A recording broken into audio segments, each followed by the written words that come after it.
everyone, what's happening? Christian Colabelli, Drew Creel, back with another Shred Sessions. We've got a very eclectic and accomplished guest today, Eric Hill, who is a modern-day Da Vinci of sorts, acclaimed producer, guitar builder, owner of String Source. Guitars are Element guitars, very fine custom guitars that are super unique, that look like they came off the Nostromo. I know he gets that reference. Hopefully you guys do too. String Source makes high quality strings. Also, a purveyor of perfect plectrums. Here's a prototype. Alliteration. Eric has been in Nashville now for how long? I think it'll be 5 years in the summer. And originally from California, right? Grew up in Pennsylvania, so right outside of Pennsylvania, Pittsburgh, actually. Oh, okay, yeah. Cool. So, but have been you were in the LA scene for quite a while. San Francisco scene. Yes, exactly. Gotcha. So grew up in Pittsburgh, right outside of there. Moved to California in 91. Okay. I'm not going to give off my age. 91. That's totally cool, man. So 91, and then moved here about 5 years ago. Awesome. Yeah. Awesome. Dude, thanks for coming on, man. Of course, Thanks for coming My out pleasure. here from old Mount Juliet. Yep. My pleasure. So where you do production, you do guitar building, you have String Source, you're also the rep for Skervesen. That's right. That's incredible because, I had two of the early Raptors. Awesome. Yeah, amazing guitars. And just like, where did this all, I guess, what was your first passion? Where did this and also a pizza maker. That's we got to right, get into that. We got to as get well. into pizza at some point. Yeah, definitely. So like this kind of inventive mind that's always searching and curious. Where did that initially start? Oh my gosh. So I'm basically, I just don't like to sit still. Is probably my problem. So I try to learn something new if I can, like every year. So last year was pizza, of course. But there's just, I don't know what it is. I just have to create some stuff. So this is always about just creation, I think is what it is. So at some point there was like a guitar company called Warmoth. Heard of them? Of course. Yeah. So Warmoth was back in the day. That was like early on, and we'll call it my guitar building career, probably 25 years ago or so. Wow. So I didn't like the stuff that I can get off the shelf, of course. I love Fender, I love Gibson, all those guitars, but there was just something about creating something that's unique and like a color combo that nobody's done before. So I was buying those parts back in the day and building guitars that I wanted to see, and outfitting them with the exact pickups that I wanted, and it was sort of experimenting with finishes and things like that. So that's the sort of the early on like guitar building stuff. But I think music actually started before that. So as far as production goes and recording, I was doing that back in I think I started in about 97. Wow. So that was like sort of early on in recording. But as far as just going down different paths, it seems like it's wildly divergent, but it all just comes back to creating. So I might be creating guitars or pizza or whatever it is, but there's something about creating things that I find just fascinating and very fulfilling. So when you were younger, did it first start with you just picking up a guitar? Is that what was the gateway to all this? Yes. Okay. Certainly. Okay. So I saw EVH and SRV. Those are the main two guys. So SRV, I saw him on like PBS or something. That's so crazy. Yeah. So I saw him on PB. I think it was PBS, one of those sort of local stations out of Pittsburgh. And I saw him, and I'm like, this guy's fucking cool, man. Can I swear? Wow. Yeah. Of course, yeah. Knock yourself out. I was like, this guy's fucking cool, man. Yeah. So that was like, holy crap, I need to have that. So I got into guitars really then. But the first things I started learning were because of Eddie Van Halen. So for whatever reason, like tapping came real natural. So I can't remember a moment where I couldn't tap. Cool. So that was sort of early on in guitar playing. He's probably one of my biggest heroes. He's so good. Is Eddie Van Halen. Just and because also he's an so inventor. creative. Absolutely. Yeah. Did a lot for the instrument. And he's always experimenting on his guitars. So maybe there's something to do with that there. I don't know, but really, yeah, it comes back to those guys sort of getting me into it. And then I was playing sort of, out of the Pittsburgh area. I never really had a band per se back Okay. then. That was real early on. It was probably me being 16 or something. So I wasn't like in a band necessarily. We were in a band. It was like a jam band, but Cool. would never played out or anything. But Right. yeah, that was sort of the early on, things that were interesting to me. And then from there, of course, I got into recording myself. And back then, recording myself wasn't like there was like no 4-tracks or anything. That was super early on. I literally had a boombox Wow. that I would record my guitars on a boombox, and then have another boombox and play those next to each other. So I would stack parts because I was literally recording boomboxes into boomboxes. That's awesome. And then from there, I got into 4-tracks, and then from there, I got into like Logic Pro, and that was Okay. like, Logic Pro was like probably 98 or 99. Wow. Yeah, super early on eMagic stuff. Yep. That's insane. Yeah. Do you remember what number Logic that you started with? I think it was 3. Okay. Yes. Yeah, I started I- with Logic 8 and then 9. Oh, awesome. So I still have the dongle, the eMagic dongle. Imagine. keep that, man. I'm gonna frame it on the wall one day. Yeah. That's cool. Yeah. Yeah, I have similar memories of like making cassette tapes with like 2 cassette decks, and Yep. then like a microphone that you could plug in, and I would like announce songs as a kid. And then I got the BR 1180 CD. That was like a wow. gift from my dad, and the 8-track to CD like that. There's something really interesting about learning to record that way. Like Sure. But yeah, those are just some of my memories. But were you gonna ask something? Yeah, what was the Pittsburgh scene like back then? I mean, were there Well, that places was to so play? early on there. Okay, I so can't that's- say that there was a scene necessarily. Gotcha. But it was all just rock and roll. Okay.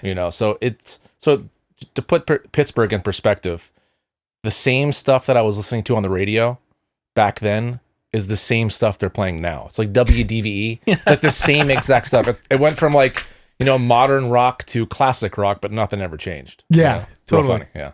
That's the scene back there, just rock and roll. So you said, I mean, I've been at your hangs, and I've heard you listen to like STP. And, Oh, yeah. and like, so you were listening to grunge as well? back Certainly. then? Okay. Yep. That's cool. So then what prompted the move to San Fran or? Lots of things. So California, firstly, to me, I was there forever. I love it. I have lots of great friends there. But for whatever reason, over the last maybe 5 years or so, it just didn't seem like it was worth it anymore. I it feel was you, man. super expensive. Gas prices were outrageous.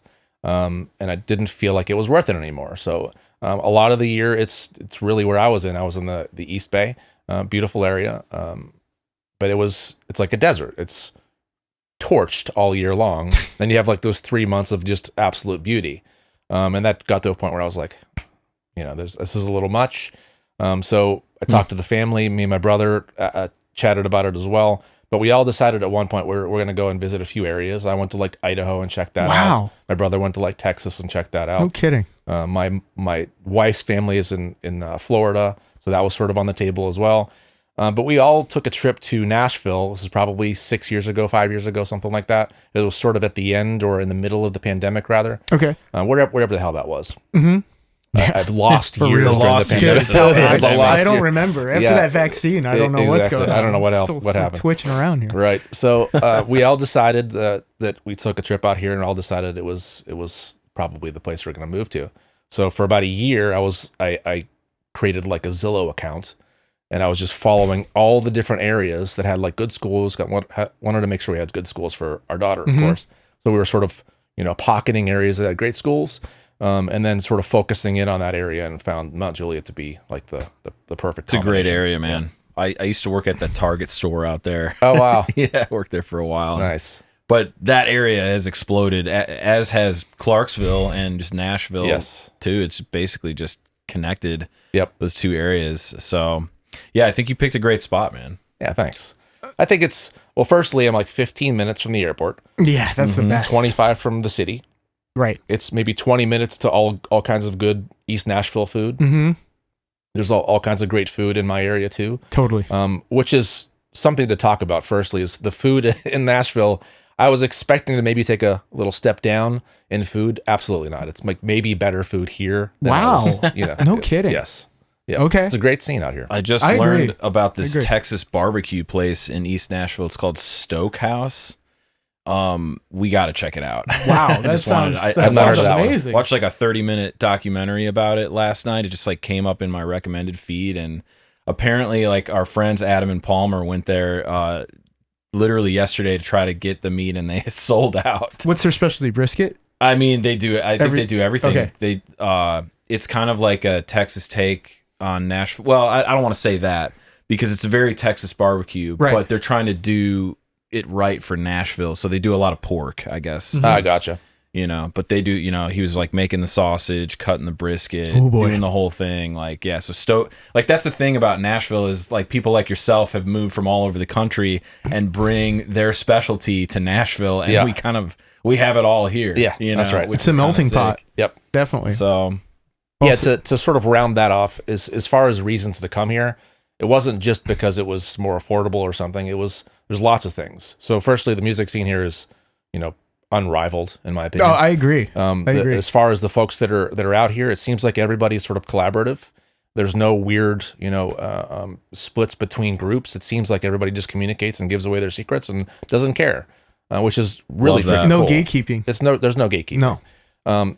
And thirdly, there's like an hour flight or a short drive to virtually every city on the East Coast. So I can get to Pittsburgh in like 50 minutes. That's where my family is. Cool. My wife's family is down in Jacksonville. It's an hour flight. Atlanta's like a 4-hour drive. If we want to go to New York, it's an hour and 40 minutes. Chicago's an hour and 15 minutes. Yep. It's a good spot to get all kinds of locations. I agree. Super easy. It's like being in Europe. If you're in a band with a van, you can easily drive to Atlanta. Oh yeah. You could start a tour. You could go up the East Coast and come back down. Without a doubt. Yeah, exactly. Yep. The central location's awesome. Yeah, right. I do a lot of gigs up north still, and I fly into Newark, so it's just it's nothing, man. Couple hours. Yeah, it's great. Yep. In California, I could drive for 8 hours and just go from the top of the state to the bottom. Yeah, I'm still in California and spend how much in gas? Yeah, exactly. Doing that, yeah, dude. exactly. So when you first got out to California, was it more for the production thing, or were you trying to play music? No. My dad moved out there. Okay. Yeah, and there was college opportunities out there were better than in Pittsburgh at that time. Okay. So I moved out there and went to college out there in the Bay Area. But yeah, that was the main reason to come out here. It wasn't music or anything. I had no friends out here. So I came out here because of just better opportunities. Back then, Pittsburgh wasn't in great shape. Now they're in much better shape, and actually they're coming up pretty well. They're growing. Yeah. Yep. I'm happy the city's growing up. But back then it wasn't. Back then it was pretty depressed because of the whole steel industry shut down. Of course. And that was like I was only a decade after that. Right. So moving to California, there was way more opportunities. And back then California was reasonably priced. Houses were $250,000. Now that my dad had a house in San Ramon that he bought it for like $275 or something. Very cheap. And then he sold it for like, I think it was like $400, and then like 5 years later it was $1.2 million. Jeez, dude. That's how Nashville is now. Yeah, when I first moved to Nashville, houses were like $250. Yeah. Yep. Which not anymore. I would have bought one back then, but I was 23 years old at the time. So. Yep. And there's still room there. Yeah. There's still room there. Oh yeah, without a doubt. And so you got in, was the first thing you really were targeting out there from a musical standpoint, the production aspect of, or like, it was guitar. It was guitar. Yes. So you were playing a lot of shows. No, I was playing shows. Okay. But in when I first moved there, I was playing in like a small band that was actually doing pretty well. Okay. Can't even think of the name right now, but it was me and a few guys that lived in San Leandro. So the whole band lived in like one band house. Okay. I was maybe 19. So I was way too young to be living in my opinion. So I was living with the whole band there, and we were practicing in like the living room. So the living room wasn't like there was no couches or anything. It was literally just like equipment. And then our rooms were our little, exactly. The best. So that was fun. And then from there, years later, started a band called O4D in the Bay Area. Okay. And we toured there quite a lot. So we went to like Southern California, some like Vegas and Sacramento, Bay Area. Didn't tour outside of there too much, but as far as the scene out there, it was sort of more like that was back in like the new metal days. When Korn was blowing up, and all those bands were sort of growing from that whole vibe. That was the vibe behind my band too. So my band was sort of like a cross between like Alice in Chains and maybe like a little bit of corn riffs or something. That's cool. So we went from like 6-string guitars to like the Schecter 7-string guitars. And that's when like the low tunings was like, okay, I love the low tunings, you know? Totally. And it sort of is expanded out from there and barely even use like standard tunings anymore. Wow. I have a few guitars that are in standard tunings and it's fun. But for whatever reason, the low tunings like spoke to appeals to you. So during that time, did you feel like the options, because the options were more limited from the ERG, I guess, standpoint, is this when the wheels started turning, like I could make a better guitar than this? I think that was a little early for that, but okay. yes. Okay. So I was looking for things that weren't typical, which seems to be typical for me. So I was looking for something that was outside of the norm, and that was when the Schecter stuff came out. That was early on in Schecter, like the C1s, you know, those early C1s and C7s, I think they were called, were different than normal. They looked sort of like ESPs, like the Horizon, ESP Horizons. And they had 7 strings, and I could tune down to like drop A, and like this is amazing. Is sick. Yes. So I stuck with that for a long, long time until I understood. Later on, I understood like tension and what scale does to tunings and what scale does to the timbre of the guitar. Okay. And then at some point, I was just mainly into baritones, and I started a company called Element, of course. This was maybe 6 years ago at this point, but that was me and Frank Falbo. So you know who Frank Falbo is? I know Frank. He's awesome. He almost worked on one of my Strandbergs, actually. Oh, awesome. Yeah, he's cool dude, He's a great dude. Yep. So he taught me a lot. So I was working with him in his shop down in Ventura. So I went down there. I was driving down there like quarterly. Okay. So I was designing all the guitars in CAD, and then I was sending all that information to him because I didn't have a CNC. So I went down there with him, and he was programming everything in the CNC, and we were milling things, and then we were finishing them together. And he was doing the things that I didn't know yet. And then at that point, we probably did maybe 12 to 15 guitars or something like that. And they were all sort of just one-off customs. So I did like a lot of different models. And then at some point, I was moving to Nashville, and then I couldn't work out of Ventura anymore. Okay. So I had to figure out a solution here in Nashville. So I had to learn the entire CNC process, which wasn't.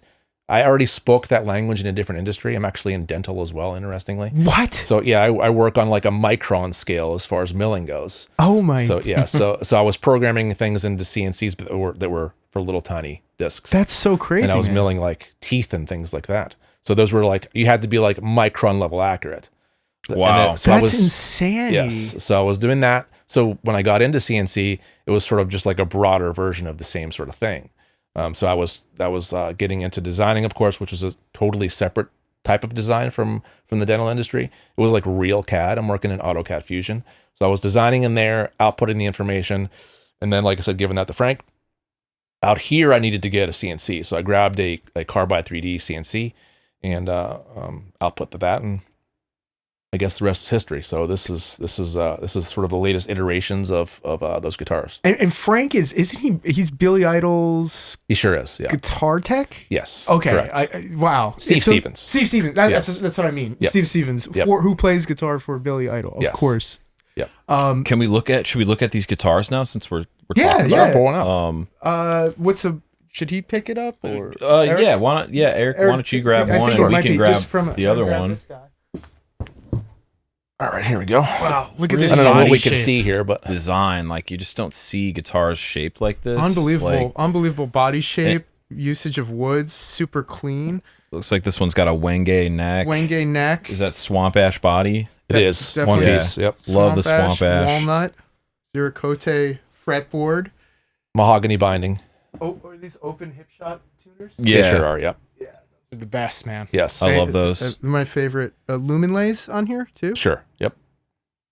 Very cool. What's the scale length on this guy? 28. Both 28s. Wow, dude. Yes. Long And, boys.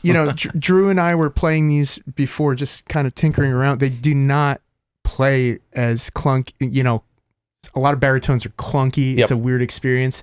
He's got a really interesting kind of, I would say it's a modified D, maybe elliptical. Is this It's an asymmetrical sort asymmetrical? of D. Yes. Right. Yep. So asymmetrical D. So it's a little bit heavier. That's cool. I A little didn't even bit pick up more on that. meat on this side. That's right. Okay. Yep. Yeah, And then it sort thins of out up here. shifts to Dude, less it's meat on the higher. Yeah. unbelievably comfortable. And I'm not someone that Drew knows I'm a neck fanatic. And I don't like a lot of meat up here, but He rejects a lot of great guitars. Just Dude, because I of the really neck. do. I'm like, The this neck guitar is is sick. What are you talking about? He's like, no, the neck is. I need nothing, or I just need it to work for my hands. I don't know. I'm hung up on that, but this is, you see what I mean? Like you can still, it puts you in the correct playing position. You could still get over to use your thumb if you had to. It is a baritone, but the way that the neck feels, it's not overbearing, and like it doesn't feel like you're playing a baritone. It's that's awesome. That's smaller. sort of the goal.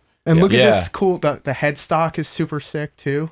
I mean, that's a really awesome design. That's like the hardest thing to do is to make a new headstock. I feel like in the guitar, no doubt. I always love actually have it look shapes. Cool. Yeah. I always love the 2 and the 4 from believe it or not, the Carvin, the old school Carvin Holdsworth. Oh yeah, because similar. And it's small for a reason too. It's a totally different animal. So I think so too, right? Yeah. I mean, it changes the mass of the the distribution. Lots of things. That is kind of like a Fat Boy headstock. Yeah. Yep. It's to a degree. Yeah. Kind of. I mean, okay, so let's see. Is it what does this guy do? Series, parallel, and split. Okay. On all my guitars. On the humbucker only. Awesome. Yeah. That's cool, man. Which is, if you're not used to, that option parallel, it opens up an entire different world of tones. I agree. So just in one humbucker, you can get 3 wildly different tones. 100%. Wow. Yep. And this is an Anderson? It is, yep. Okay. What pickup? TF1. TF1, and what's this guy? That is an Iridium, I think, from Aurora Tone. Do you have Aurora Tone? No, I've never played one. Canada guys. We'll plug them in later. Yeah. Wow. Beautiful guitar, man. Thanks. I'll check it out. Yeah. Sure. Just don't want to bonk it on anything. Don't bonk it. Don't bonk it. These are your own personal guitars then? Yeah, so for the last year... God, that is beautiful. Grab this one. For the last year or so, I've been prototyping a lot of stuff and sort of trying to figure out what the end product is going to be. And these 2 here are closest. This is so light. Wow.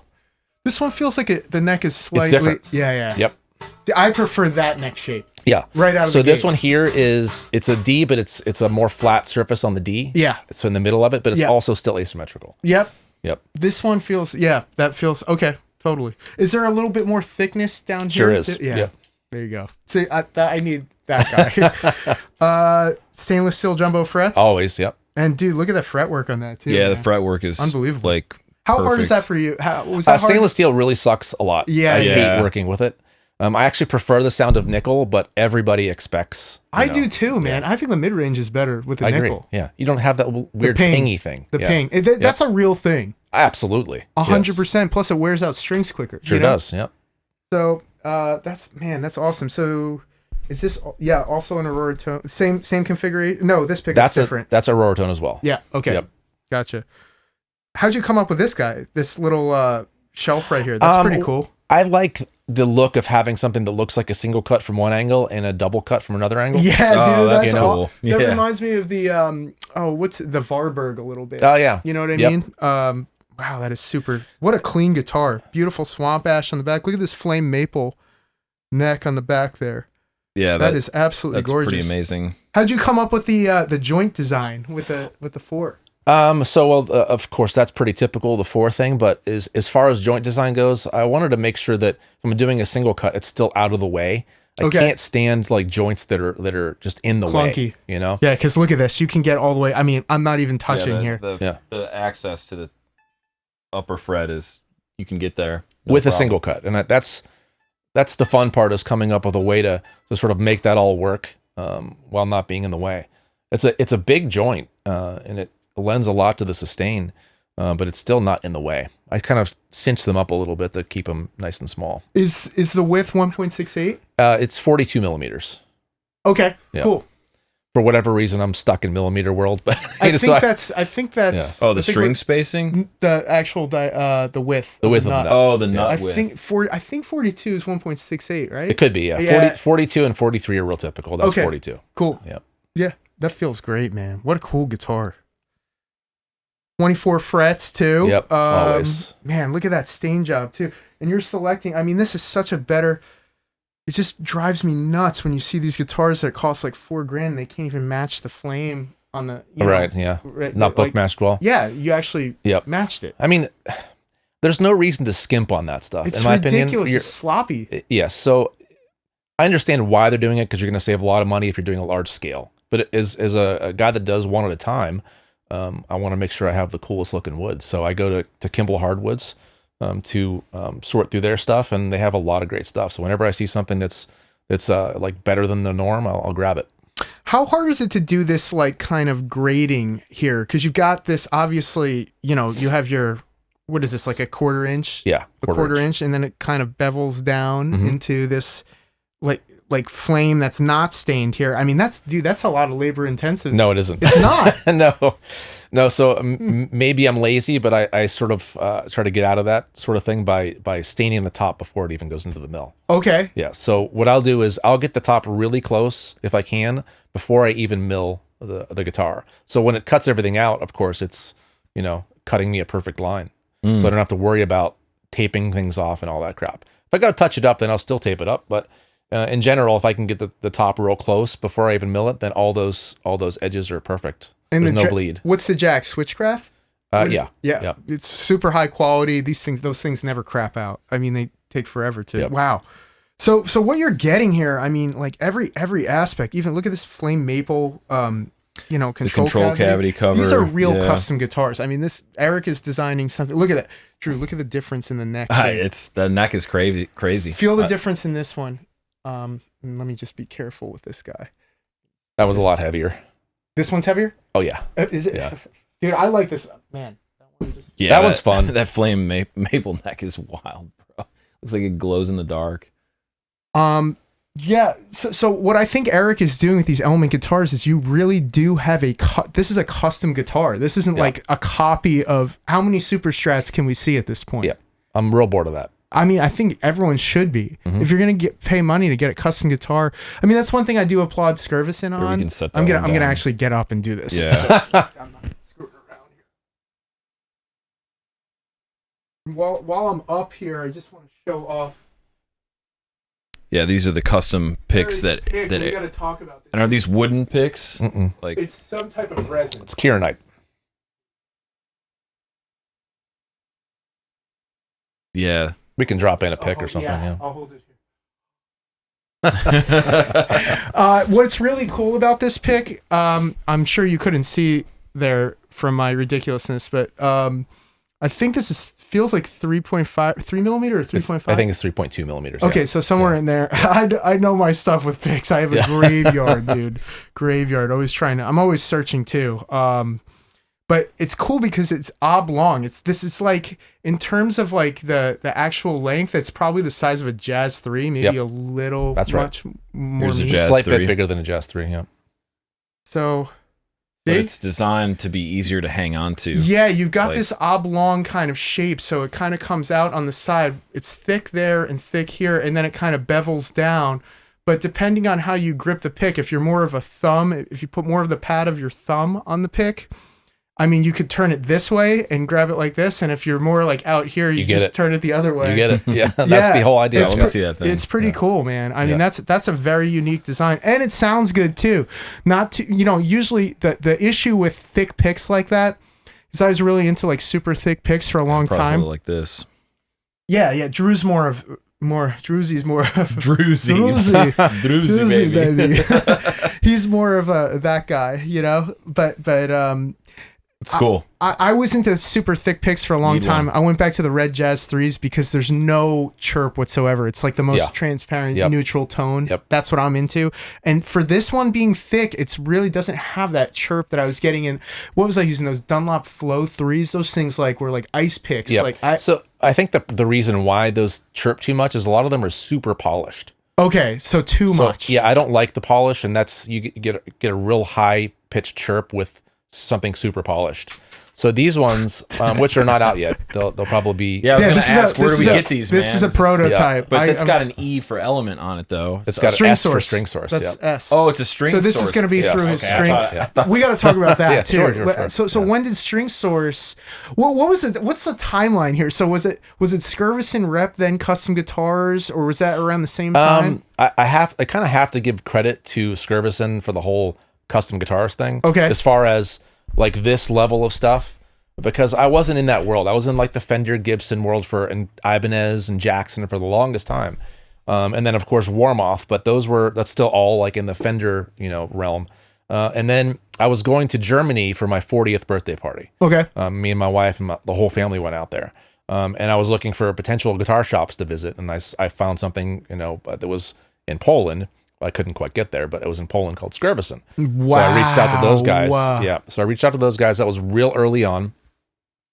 And then I decided I'm just going to spec out a guitar with these guys just to see what this is all about. And the first one was a Raptor, like a 26.5-inch Raptor. So you always like the extended range, like the longer scales. I'm telling you, dude. There's something about the 7-string or 6-string. This was a 6-string. 6-string. That's awesome, dude. Yes. So the first guitar that I did with them was the idea was to make it sort of look like a lagoon. So I had like a poplar burl, and I did a reverse blue fade. Dude, that was on their site forever. Yes. That I think it helped them a little bit. So they reached out and we worked together. So that was something where I think they got a lot of sales because of that guitar. They sold a bunch of the same sort of thing. Can I just interject here for 1 second? I think the reason why I think yes, from the aesthetic standpoint, but at this same time, Black Machine was kind of designing a very similar guitar to this, and they were becoming impossible to find. I think Doug was just like, I'm not doing this anymore. Yep. I'm not making the B2s or the B6s, and then he contracted B6s out for someone else to build. Then those became impossible to find.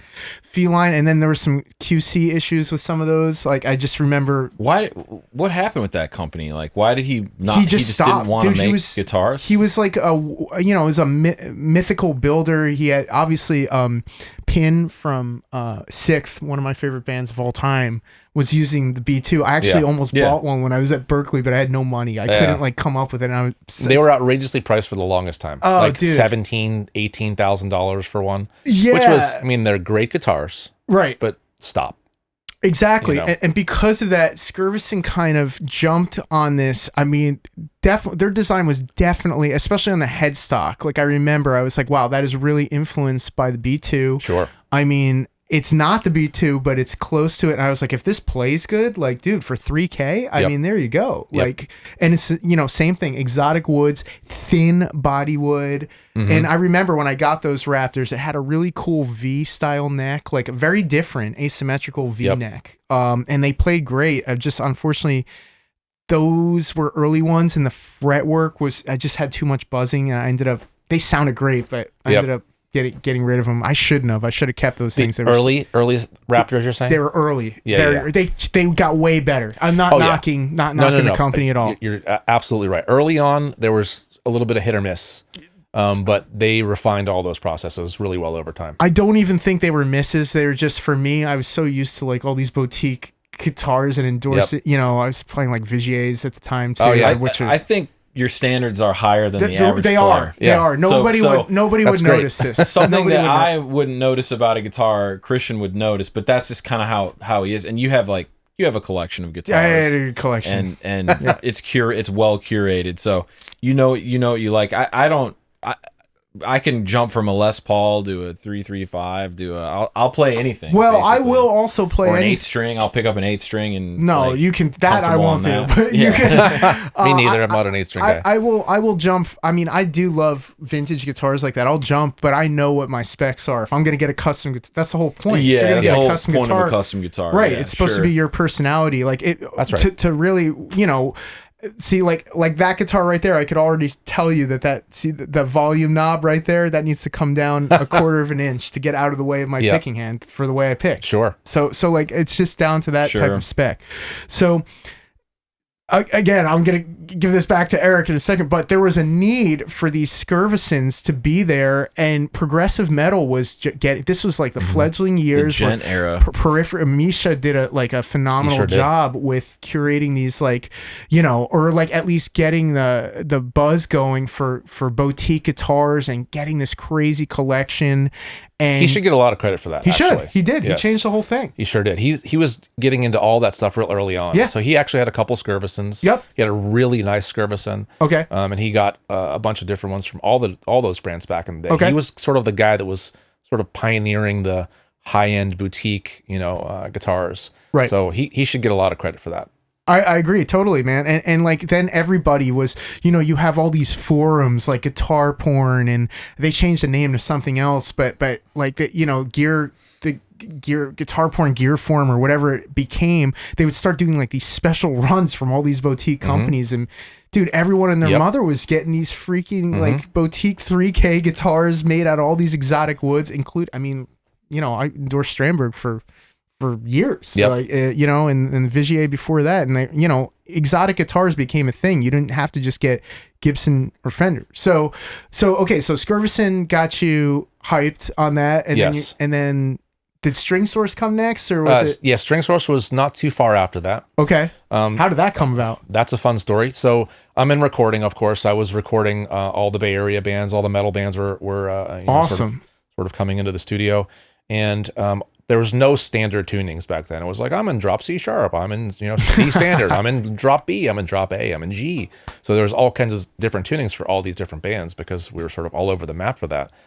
So I was buying single strings and sort of putting together packs. And this was early on, like I was figuring out the tension by feel, you know, 100%. So I was grabbing all those string sets and sort of packaging them. And I was like, okay, this is going to be my drop C set. This is going to be my drop B set. This is going to be my E standard set. This is going to, whatever. I was sort of, you know, putting them in bins. So if somebody came in and said, hey, we're in drop C and we need a string change, I go, this is the drop C set. Here you go. Oh, wow. You know, so, that's pretty cool, man. Yeah. And that was something where the off the shelf strings, just, they might be fine in certain areas, but the strings, the tension was all over the map. Like the G string would be tighter than the A string or whatever. 100, yeah. So there was no. So were you opening up like D'Addario string packs and putting these other it was packs? Kurt Mangan, actually. Wow, dude, those are high quality strings. Yep, great strings. Wow. Those are awesome. That could not have been cheap to do that. No, either. it was not cheap. Wow. But I had a little deal with them, so I got a discount on these. So I was just buying lots of that stock, and then putting these together. And then at some point, I was like, I don't want to have, you know, the exact same standard 9-42, which doesn't make any sense tension wise. So then I put together like a whole Excel sheet, and I was figuring out tension for each string and each tuning, and I had a range there of like 4 or 5 that things were fitting in. So like a 9 would be like, let's say the 9s are the super low tension, the 9.5s are the, you know, the low tension, you know, the 10s are going to be mid tension, and the 10.5s are going to be high tension or whatever. Okay. Those are the categories I put them in, and I put them in a huge sheet, and then I started matching up gauges to be fitting into those 4 categories. And that's how String Source came in. I was like, why am I just making these packs for me? There's nobody else doing this. And if somebody wants a drop C set, they're going to go, well, I want the 10s for this, but the low string is too loose on this because I like the drop tuning. So I'm just going to get a 7-string set, and I'm going to throw away the high string. It was ridiculous what was going on back then. Mm-hmm. It's still going on, in fact. Did you have, in this spreadsheet, did you have different sets? I know you had them for different tunings, but did you have them for different scale lengths and different tunings? Absolutely. Wow, that's okay. You should that's see awesome. that Excel sheet. It's ridiculous. That's awesome. It was like a 4-page Excel sheet with all the data from every single string, all the way from 9 or 8s to 100. Sick. And every gauge in there. And I had the whole thing mapped out, and then I was putting them in So categories. you are the String Source. Yeah. This guy knows. Did you come up with a name? Obviously? Yeah, sure. Yeah, That's cool. great, Cool man. name, man. Yeah, thanks. Cool name. Cool No, logo. there's nothing more annoying than spending $15 on a set of strings for a new tuning that you're trying to do, and then having to rip them all off and put something else on. That's right. After you've adjusted your guitar. Yes. Right? Like fully. So, okay, so what would you recommend for like C standard? C standard depends on your tension preference. Yeah. Yeah. Okay. So if you like, what do you like for, let's say, E standard? So E standard, I like just a regular set of 10s, 10 to 46, right? Okay, so you like mid tension. Yeah, I guess. Essentially, where the category you're in is mid tension. Mm-hmm. So if you're going to get mid tension on like a 25.5 inch scale for like CC standard, maybe like an emerald set would be great. Okay. Yeah. Which I don't do them by like, certain gauges. I don't call them gauges. I actually call them like names. So they're all based on like rubies or whatever. So dude. Yeah. So it's emerald, it's ruby, it's diamond, it's black pearl. That's the names of the sets. Okay. So don't you think though? Also, are we talking about a 25.5 inch?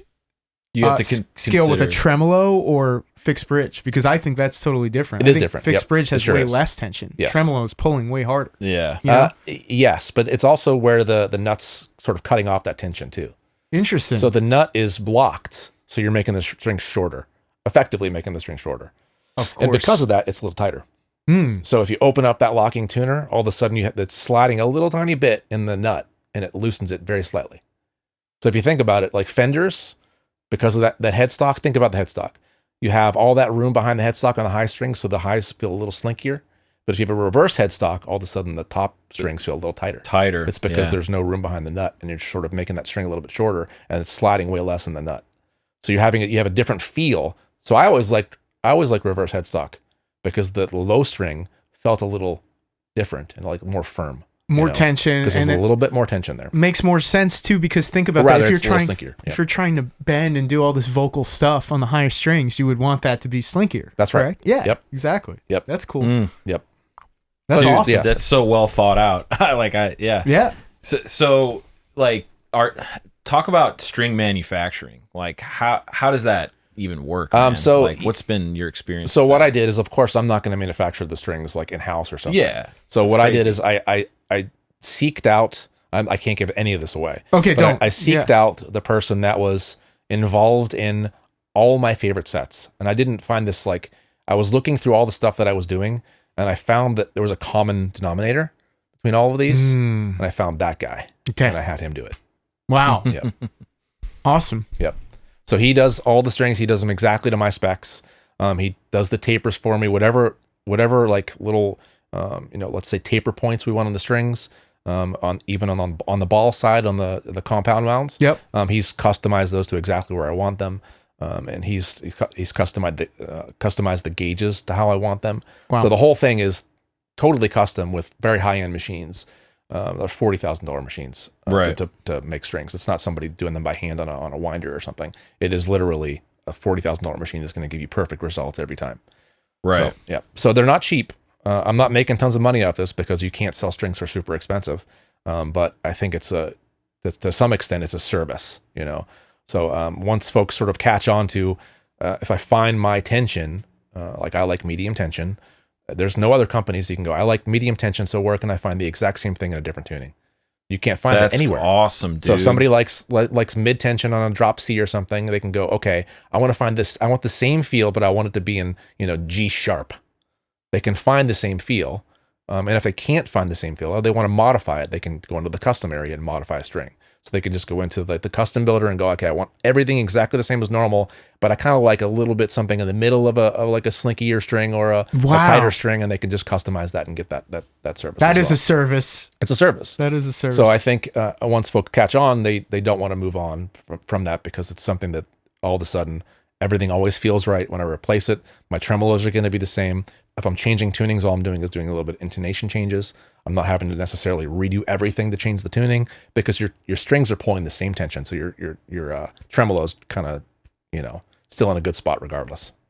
That's so cool, man. Yeah, I just interviewed Sanjay Kumar from Inferi the other day. He does String Source. And he was talking about it. Because we asked him what strings he uses, and he's like, I've got this custom set of 12 to 56. And I'm like, that's exactly what I want to play in C standard, but it doesn't exist, like from D'Addario or whatever. Yep. I really like the NYXL strings, They're real close. They're awesome, man. They're good. But I'm constantly like C standard with 12 to 60. It's just a little too heavy on the bottom. It's too tight on the bottom. Yep. And it totally changes the action. So, Yeah, I'm trying some different stuff now. I actually just ordered 3 sets. You have a new brand to try now. Well, yeah, exactly. I really want to try your stuff. But yeah, talk about some of the other artists that use String Source. There's lots of guys. Kian Hushman out in Australia. He's sick, man. He's great. Great player. We have Kumar. We have Ben Towles. There's lots of the Nashville guys that are using it now. Cool. Yeah. So it's Sam Moridian. I saw him. Sam Moridian. Yeah, absolutely. He's one of my guys for quite a long time now. He's awesome. Like the greatest dude. Great guy. All these guys are great dudes. Just hung out with him. Yeah. Before he left for tour. Oh, awesome. Yeah, he's a great dude. Went to a Preds game. Oh yeah. Yeah, it was wild. Nice. Ate a lot of hot dogs with them. Yeah. So that we have kind of an seriously. We have kind of an eclectic group of guys. Yeah, totally. And a few ladies as well. So yeah, it's a lot of fun doing that stuff. There's not a ton of money in it. So I'm not like getting rich off of selling guitar strings. Nobody's going to. Right. You really can't compete with the big guys because the big guys can sell to all these different companies Crank it for out. nothing. They can just give it away and effectively be a loss leader to get the business. Yep. So these guys will they'll sponsor everybody, and people are, I got free strings, great. What's your favorite material? Like pure nickel or like it's nickel? Yeah, nickel wound. Yeah. Okay. Yep. I think that's the warmest to me. Yep. It's a good combo, and they're hex cores as well, so it's a little bit brighter. They last a little bit longer. Okay. Yeah. Yep. Cool. Does anyone else do hex core? Does Ernie Ball do that? Ernie Ball. I don't think Ernie Ball doesn't do that. I don't think they're hex core. The NYXLs are all hex core. The Dario I think is mostly hex core. So yeah, there's certainly brands that do that. Stringjoy as well. They're hex core. I feel like the hex core lasts way longer. It does. Yep. That's cool. Yep. One thing I didn't mention in the intro, your latest venture, Sabol Hill. Sabol Hill. I mean, you got my good pal Casey Sabol and Drew's as well. Amazing producer. Obviously, Eric, amazing producer. So you guys have a plugin coming out. Yes. Very soon. Talk about that. Probably May 30th. Lacuna. Yes. Right. So that is, I don't want to give away too much here either, but this is something where there are certain aspects of analog that nobody's, sort of compensating for on their plugins. They're doing kind of static captures of different items, let's say a compressor or something. So they're dealing with basically stock EQ curves and putting some harmonics in there that are static as well. And it's sort of a picture of a moment in time of those plugins. This was something we didn't want to do another Me Too product either. We're looking to do novel products. So we found that there's certainly some inconsistencies between the left and the right on a lot of analog gear. I'm an analog guy. I have lots of analog gear. Cool. So there's an inconsistency between the left and the right. It's not exactly the same. And that's the reason why analog gear, to me, sounds like analog gears, because there's things in there that are changing over time. So we figured out how to do that and made it into code effectively. So this product is giving you a little bit of differentiation between left and right, as well as saturation algorithms that are all physics-based. So they sound amazing. And then we have little things that consoles do, like a little bit of lift, or we call it lean and drift. So the drift is something where you have a little bit different EQ point between the left and the right, slightly different. And the cues might be slightly different. And you also have lean, which is some consoles on some channels might lean a little bit left or lean a little bit right. So we implemented all of those into one plugin to give you sort of all the tools of analog hardware to manipulate yourself. So the main technology is called current. That's the thing that she evolves over time a little bit, and you have a little bit of changes between left and right, and that sort of pretty much immediately opens up your mix. It's not like super amazing, like a difference between the two, but it's something where you pop it on there and you start cranking current up a little bit, and all of a sudden the mix opens up very slightly, and it's like not changing any EQ or anything like that. All of a sudden you just have more space in your mix, and you didn't do anything. All you did was like turn up current a little bit. All of a sudden you have a little bit more space in your mix. So that's a key. That's per band as well. So you can change that per band if you want to get a little bit more sort of differentiation in like your low mids. Let's say for guitar caps, you can do that too. So you can crank the current on the low mids for like guitar caps, like put it after an IR loader. And you get some of that movement in the low mids. Yep. So the Lacuna plugin, you can put it on individual instruments, but also like the mastering chain. Yes, absolutely. And the current is just, I guess, expanding, like giving you more space in your sound or your mix. Yes. And you get to choose like if it's like a mid-range or low end. There's 4 different bands. Okay. Wow. So if you want the movement in the low mids or you want it overall, you can crank it wherever you want it. Yep. And is this available now? Or not quite. May 30th. May 30th. It's coming. At the end of the month. Yeah. 1 month away. Yep. We'll clip this and get it out for people. That'd be amazing. Yeah. Yeah. So what was it like working with Casey Sabol, putting that together? I'll give you the origin story of Casey. That's a pretty fun story. Okay, too. So good. when I was moving out here, I got a message from him on like Instagram. I've never met him at that point. So he messaged me on Instagram, and he said something about he talked about a video I put on YouTube. I think is what it was. It was a video. I think it was for Bo Burchell's STL pack, like the amp pack.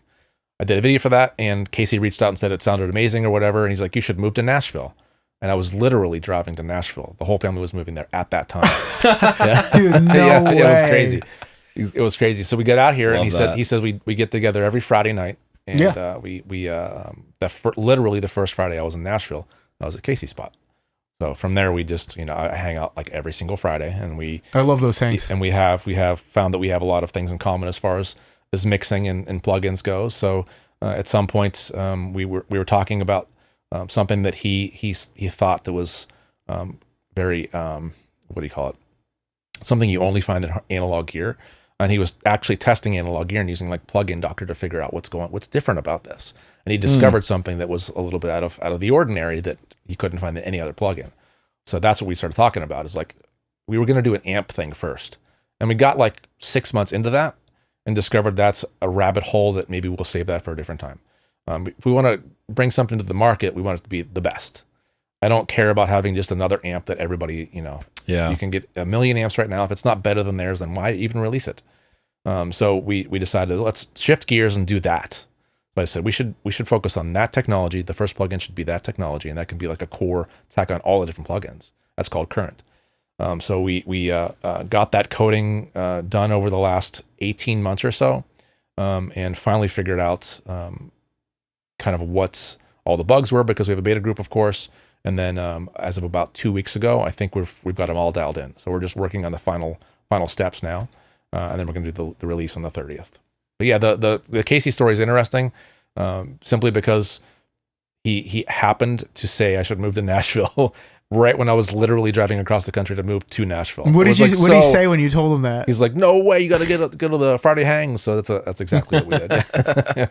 Wow, it was awesome. Yeah, and dude, did you have to learn like DSP to make this plugin? No. Okay. We have ideas, of course. And I can speak a little bit of those languages, not necessarily the coding aspect of it, but I know the surrounding technologies.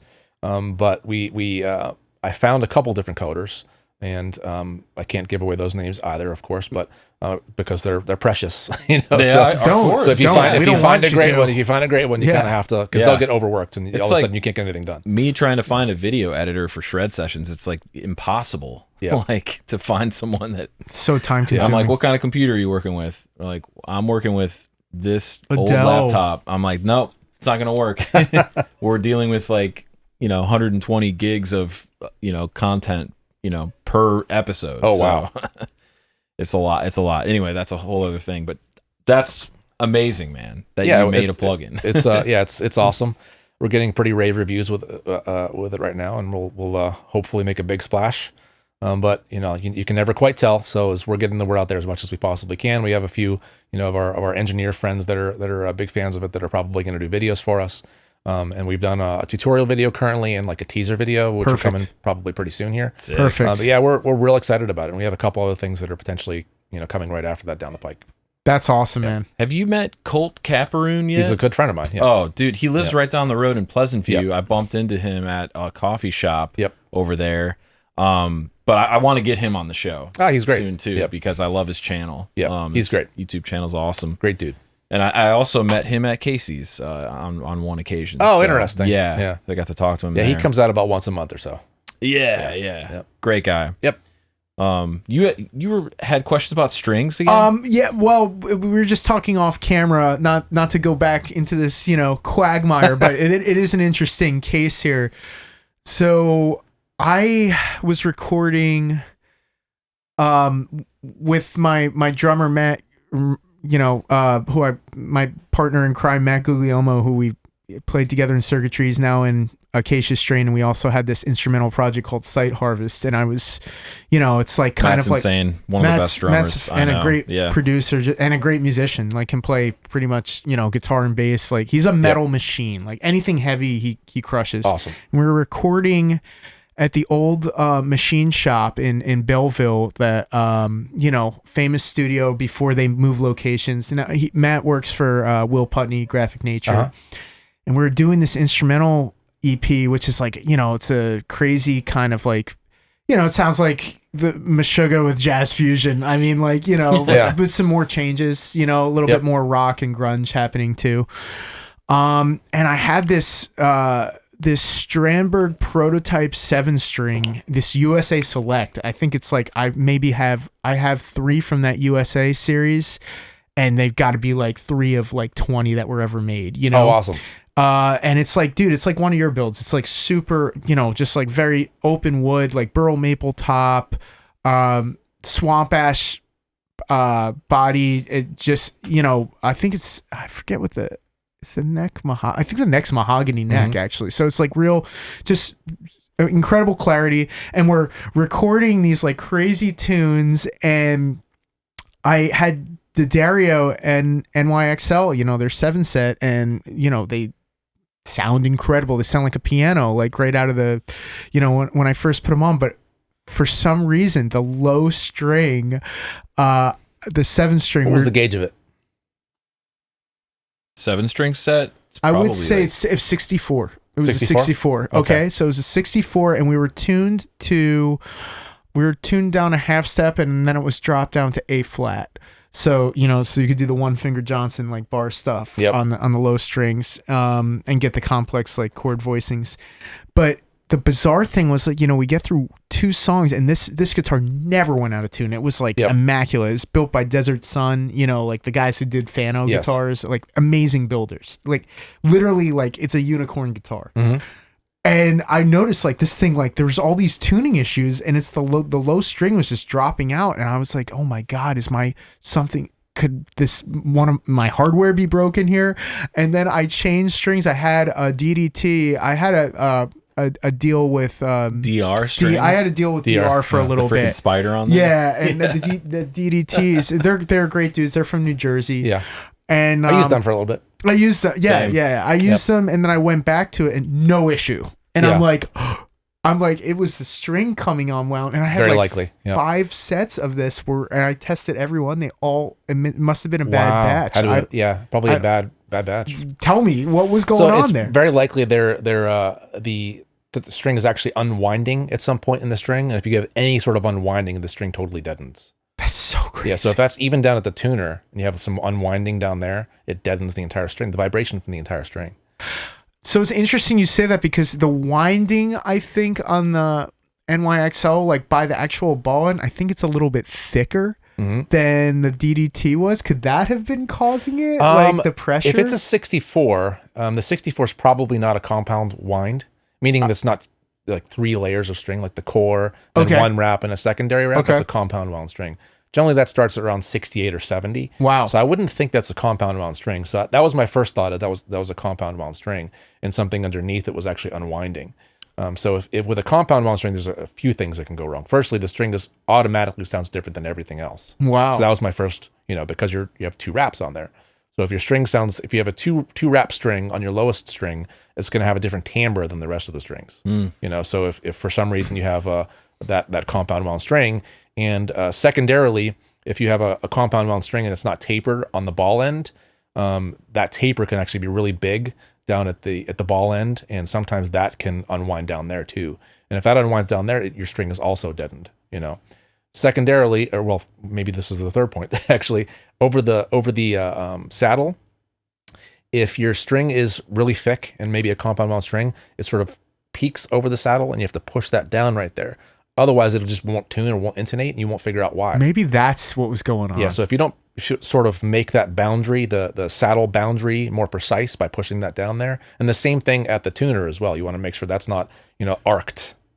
The tuner, I don't think it was in the locking part at the nut, because that's straight ahead. Yep. Like once you get that down, it's down. Strandberg, different story. It had to be there.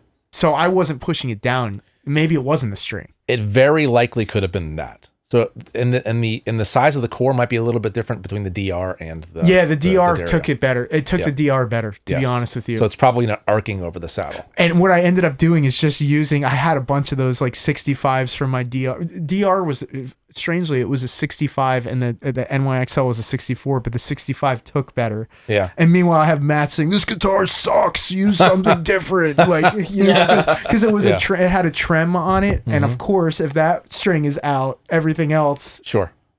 Yep. And he's like, "Oh, throw that thing in the trash." He's like, "This is garbage." I was like, "Yeah, okay," And then, but dude, that's so interesting. That's probably exactly what was going on. Yep.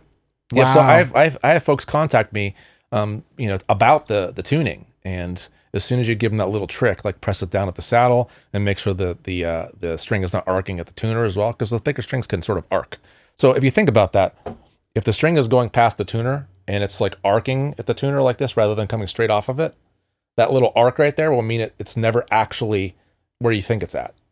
Right. So it's pivoting. It's pivoting a little bit. It's pivoting. It's pivoting, and it's also flexing in a different way. Wow. So if you push that down there and you sort of make sure that sort of border there is more, solid, and you do the same thing on the saddle. Is it almost like a crimp like that you're doing, or when you? Yeah, kind of. Okay. Yes, exactly. You don't want it to arc around that, because you're not, the boundary is now different, and you can flex the string more than you normally would. That's exactly what was going on. And the same exact thing on the bridge side. Because think about the Strandberg thing. It's a canister, that you have to put in, and then it comes over that steel pivoting ball. There's a lot of places where that could move. Yep.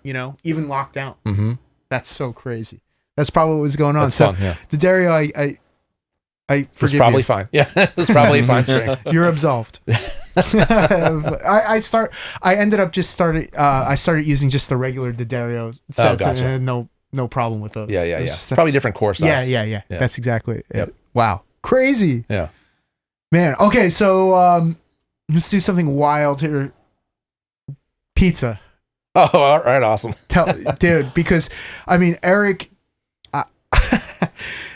this dude posts pictures in his stories. I'm probably the first one to always love every single one, and I'm just seeing these things, And you're a pizza nut. I'm a pizza nut, man, and we have similar tastes. We discussed this off camera. So how did that all come about? That was one of the things where I try to do something different or learn something different every year if I can. If I can fit it in a window.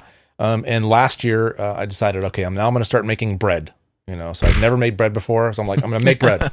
So I started making loaves and some sourdough loaves, and then of course the next iteration of that is pizza, because you can't just eat bread all the time. You got to make it a little more fun. So I got into making pizza, and then sort of going down the rabbit hole of dough and how to make dough things. You do things that you want it to do, and how to get certain looks from the dough.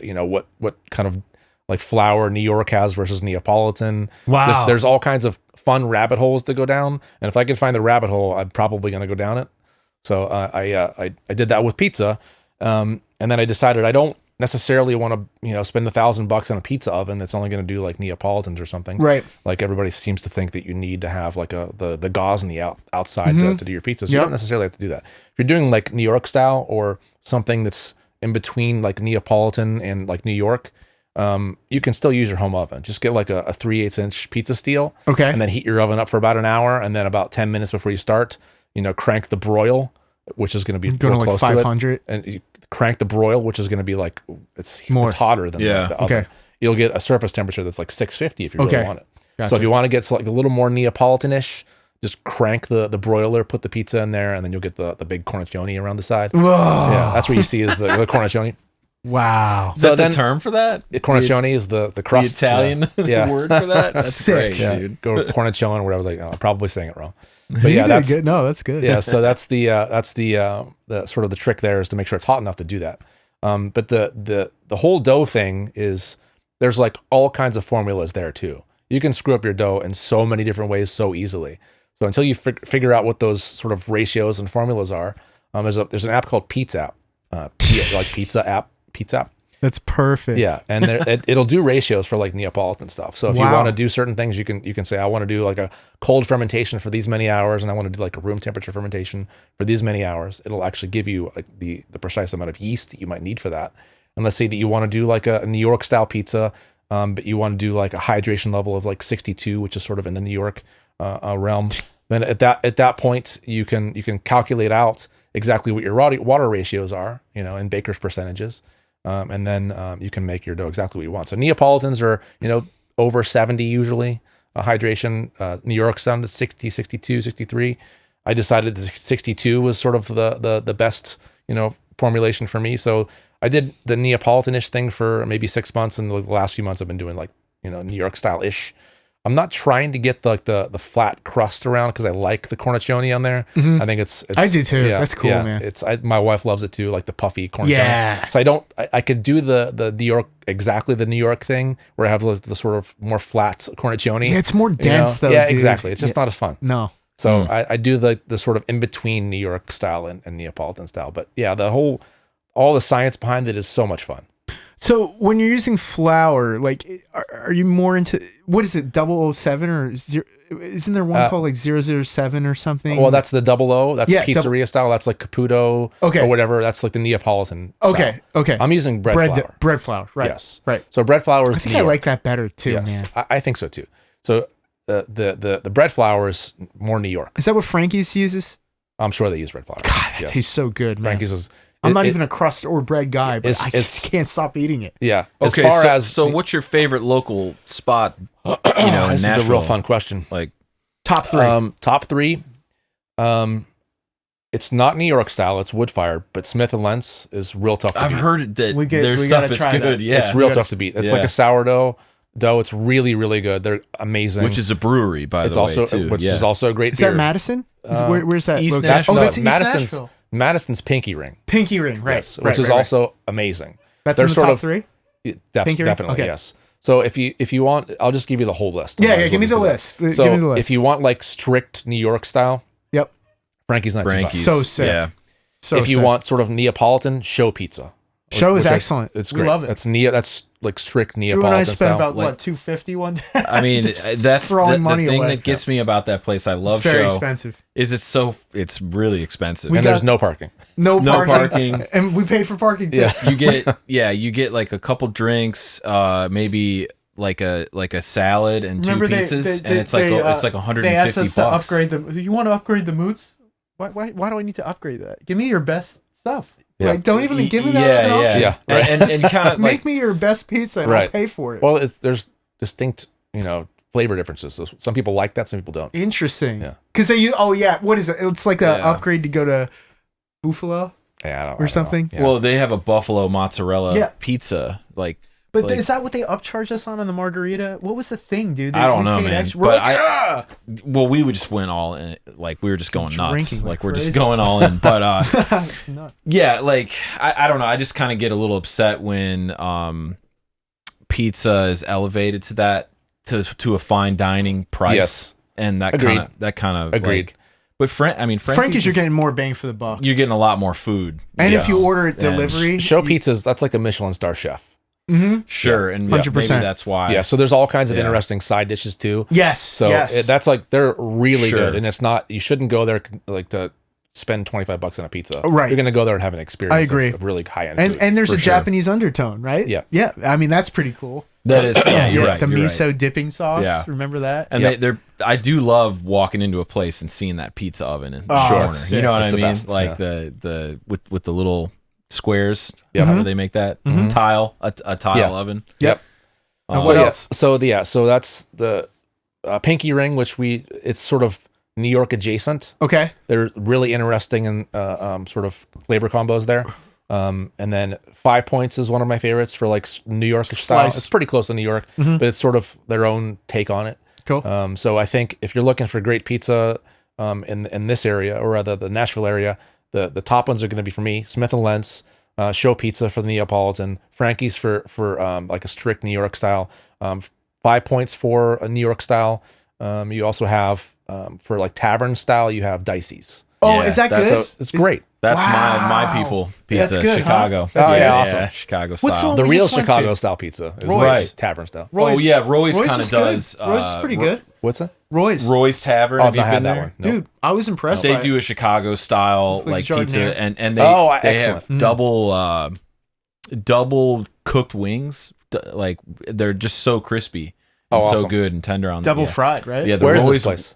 East Nashville, right on Gallatin Pike, man. Everything's in East Nashville. Just down from El Fuego, that Mexican place that everybody gets drunk at. Gotcha. You know? I'm gonna give yeah. one more shout out to Tutti The Gio? Gio. Yeah. Yes, Tutti The Gio Gio? in The Gio? Hermitage. Yes. That's phenomenal Great. pizza, dude. Okay, Phenomenal. really what good. about San Francisco pizza? What's the Yeah. best out there, man?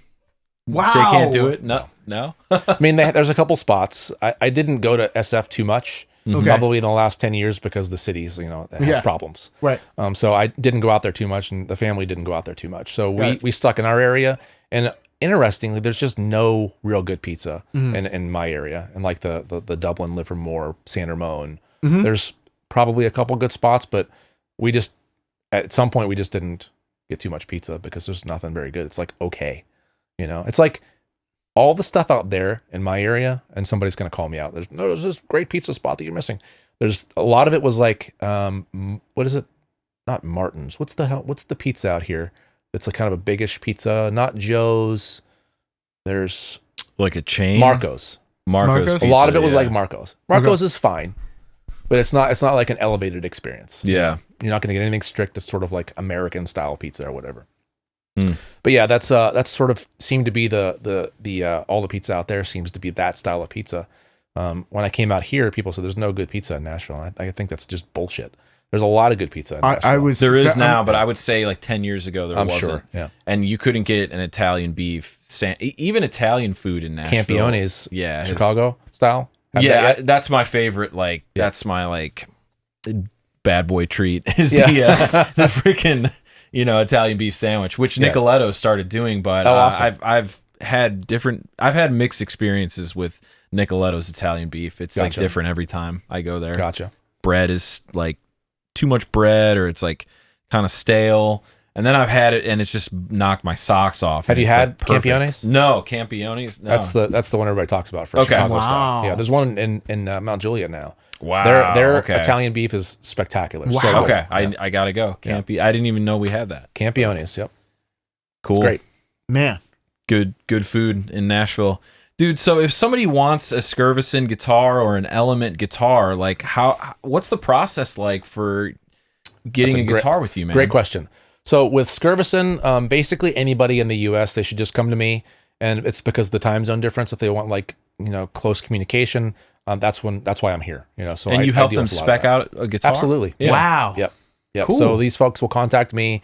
I'll go through kind of what their preferences are, and we'll spec out something that I think is a good combination of those sort of ideals. And then I go to the guys at Skervesen. I just go straight to Yerrick, who's awesome. He is awesome. Yeah, and we get everything together. We quote it and send it to the guy, and then they deal with me. So all the sort of pictures and updates come to me, and then I sort of go out to the guys that are ordering and give them their updates. What's the current timeline for that right now? About a year, I think. That's what I thought. Yeah. I mean, it's changed and it's kind of all over the map, but between 8 months and 2 years, depending on what the spec is.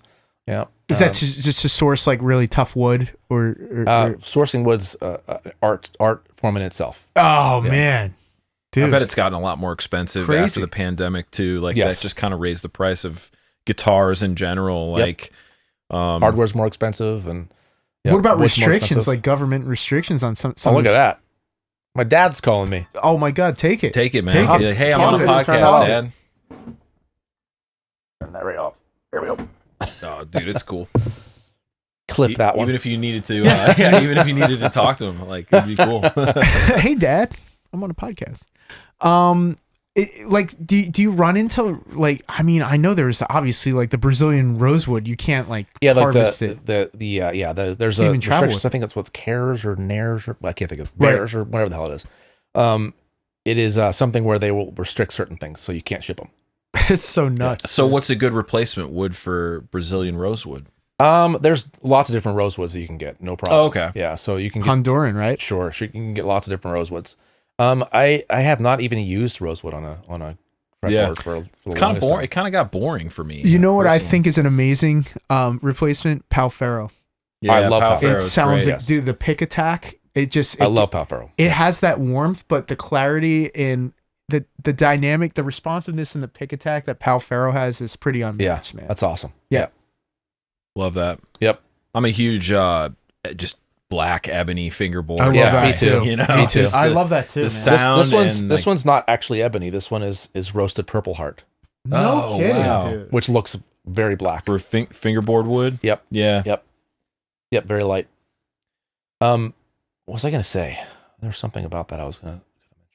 We're talking about Brazilian rosewood, Skervesen guitars. Yeah, sourcing the wood. Yes. So sourcing wood's certainly an art form, but as far as like going through Skervesen, yeah, they just goes. Anybody in the North America comes to me. I help them spec. Then we go to Yarrick for the order, and they handle the rest of the process. For Element, I'm basically doing almost all baritones, so we're not necessarily in competition. So for baritones, or for Element, I do one at a time. So Okay. I try to like focus all my attention on one guitar at a time, because I'm not doing this to be rich or something. I'm doing because I love freaking guitars. So I'm like specing them all myself currently as I'm working through the processes here. I'm trying to get everything super dialed in, and at that point I start taking orders. But I have a few orders now. Wow, no kidding, dude. Yeah. Sick. So I have a Congrats. few orders now. One of them is a good friend of mine out of San Diego. Okay. His name's Mark, and we're doing an Explorer. He's always wanted an Explorer. So we're doing like a take on it. It's actually really close to an Explorer that I've modified certain things and made it a 25.5-inch scale and a bolt on and things like that with element touches. Pretty cool. So that's what I'm working on currently. And then as far as ordering goes, like I said, I'll still talk to you about specs. We can even do like full customs ground up. The CAD work and the CAM work is of course a little more expensive because I'm having to do all the design for a full custom. But if it's something like these, then they just come to me, and then once I won't take an order if I can't start it. So Okay. I like get through a guitar, and then at that point I have folks that are reaching out to me, and then I'll reach out to them and go, if you guys are ready to go, I'm ready to go. How long does it take you to turn one around? The shortest I've ever done it is about 3 weeks. That's crazy. Yeah, that's insane. That was my daughter's guitar. Did you see that one? one's awesome. Yeah, that's a Dude, that cool thing guitar. played great, man. Awesome. That yes. was like one of my favorite ones. That's Awesome. 25.5, right? 25. That's 25. Right. Yes. Right. The She's PRS scale. pretty small. Yeah. I like 25. Short That's scale. cool. That's So cool she's pretty small. So I didn't want, and she wants to play guitar. PRS scale. Yes, that's right. In the middle of Gibson and Fender. Yep. So she wanted to start playing guitar, and like I gave her my guitars, and they looked massive on her. So I was like, you know what? I'll build her a guitar. So this is I figure I'm gonna get her a Christmas present, and then about a month before Christmas, I'm like, you know what I should do? I should build her a guitar. I was going through my head on the processes. Can I pull this off in about 3 weeks? And I was able to design it from scratch, and then program in all the CNC stuff, and then build the guitar, stain it, finish it, and give it to her. I finished it literally hours before Christmas Eve. So I got the guitar, and I had my brother, and they were over for Christmas Eve like normal. And I told them, hey, Brooklyn does not know this is her guitar. So what I'm going to tell you is, or rather, what you should tell me is, when you're ready to leave, say, hey, can we check that guitar you're working on? I'm like, sure, no problem. So I went down and grabbed the guitar. I pulled it out when they said that. And then I'm like, I gave it to my brother, and he's like, oh, this is awesome. They all know it's hers. She doesn't have any idea it's hers, So I'm like, hey, Brooklyn, check it out. She's like, oh, this is really cool. And turned it over, and it says Brooklyn on it. On the So the sick. cavity. Yeah. Wow. So that Did was you cool. laser etch it? No, I didn't laser it. It's all milled. Yeah. Milled. Sorry. Yeah, Gotcha. so she looked at it, and for the first 5 seconds, she's like, "Oh, it has Brooklyn on there." She's like, "Wait, is this mine?" I'm like, "Yes, it's yours." She's like, "Oh my god!" And she was like, "It was really awesome." That's sick. But the great, man. The design behind the guitar is I scaled everything back a little bit shorter scale. I used all my lightest woods. That guitar weighs 4 pounds. Whoa. I love 4 that. pounds. That's Is it awesome. swamp ash? The body is black limba. Wow, and you got a 4. That's I had a unbelievable. really light piece of black limba. Unbelievable. And the neck is black limba too. It's super light. Does it super light. balance pretty good? Like no Well, neck dive? the other thing you can do with and nobody thinks about this either, which is really strange, but tuner buttons, those are heavy. They're made of metal and hip shot. So if you hold all those, it's heavy. It's ounces. So if you replace all those, I get the resin ones I can get from Hip Shop. No Replace all of them. way. All of them are lighter than one metal one.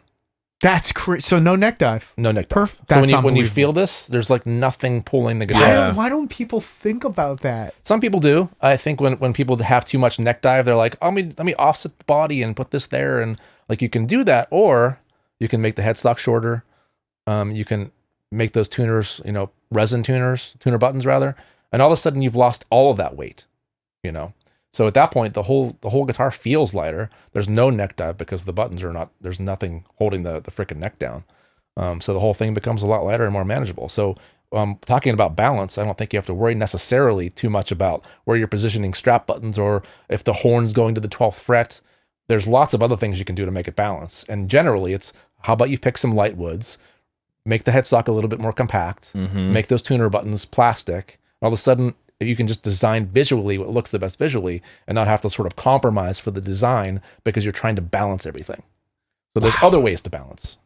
Probably the easiest to play baritone that I've ever touched. Oh, without You know what I mean? a doubt. Awesome. I don't like that stuff either. Dude, what's It's the awesome. best like scale length for baritone? Like for I like 28s. 28. Yeah. Okay. So if you're, so just with like a 25.5 inch scale, there's like a range you can intonate to. So maybe like drop B is probably the outer range of the lowest tuning. Interesting. You know, for a 25.5 inch scale.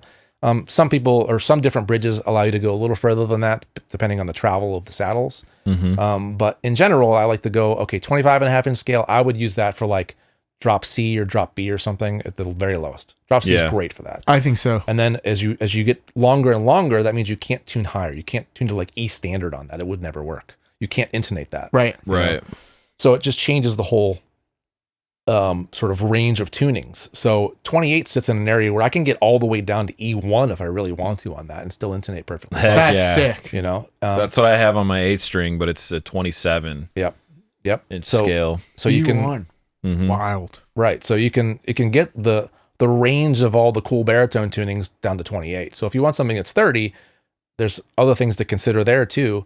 So that's certainly changing the timbre of the guitar. So the sort of the longer you get, it can get a little bit more strident. You know, everything's a little bit more sharp. You know, for lack of a better word, it's more piano-like maybe. Yeah. So the overall timbre changes on the longer scales. That also brings up some other things that can kind of be a pain in the ass, which is you can't just buy an off-the-set string, gauge anymore because they're not long enough.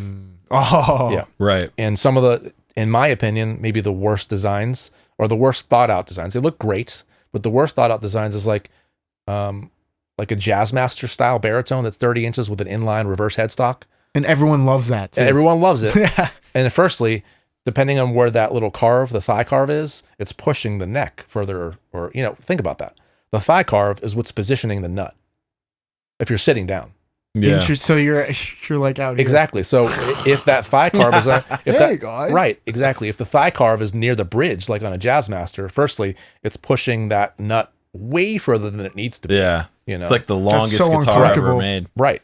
Exactly. Besides the fact that now you have to have a string that can go through the body all the way down to the longest tuner on there. And That's why this feels so comfortable. exactly. Where it sits. But you can't find Yeah. strings like that. So string source, I can get pretty much everything to a certain extent. The 30-inch Jazzmasters, because a lot of those designs are, the string through body and the headstocks are very, very long. That longest one is just out of reach for our 38.5-inch strings. Oh, no way. Yeah. So wait, is that one that Misha just spec'd out? That's the Jackson? Yeah, is that Yes. is that guilty of all this that we're just talking? Sure, yeah. Wow, but no kidding, dude. There's That's sick like guitars. I'm saying if you're playing like sitting No, down. no, I'm sorry. 100%. Sick guitars. Yeah. And I'm sure they play amazingly. Probably but- sounds great. And he doesn't too. have to worry about strings. He has Right. Horizon Right. devices. Yep. So those things aren't a problem for all of that. Right. All these things I'm saying aren't a problem. They are just my personal. If you're designing around a few things to make it ergonomic, firstly, you're not going to position the thigh carve so far back. Yeah. Because it's going to make everything feel longer. If you're standing up, changes the dynamic, of course. But you have to worry about those other things too, like string length not actually being long enough for those guitars. So I kind of design around that. I keep the headstock compact. I position the thigh carve that's about 25 inches from the nut. So I memeasured the distance from the nut to the thigh that's carve. so smart, dude. So you can Yeah. position that to a point where Incredible. your hand is not too far back, because if that position of, like, let's say a PRS, it's further up, it's like almost under the neck pickup, Right. that thigh carve, which makes the back of the body feel a little bit further away, and it can kind of hurt your shoulders a yeah, little bit 'cause you're- if you're playing sitting down. Exactly. Totally. So if you position that in the sweet spot, your hand's still not having to move too far back to the bridge. So you can palm meet Wow. fine without having to sort of, tweak your shoulder a little bit to get back there. But it also makes it so that nut doesn't feel so far away. So it's about balancing thigh carve versus where the nut is versus the headstock. The whole thing is has to be sort of thought out to make it sort of ergonomic and comfortable. Wow. Dude, that's so well thought out. Like, that's crazy. So, like, do you guys know how long the Meshuggah guitars are? Are those like 30 inch? 30? Jeez, Yes. like the M80 or the M8M Yes. models? Yep. Yeah. And they have a staggered headstock Mm-hmm. Right. So Yep. you need super long strings for a guitar like that. generally. Yep. Yeah. And those are not comfortable to play. Like I've owned the RG2228. I mean, it's basically you have an that? RG. Really? I had that No kidding. right when it came out. Awesome. And that bridge was just so bizarre. I mean, I made it work, but yeah, like that's a big guitar to Yes, play. no you doubt. know?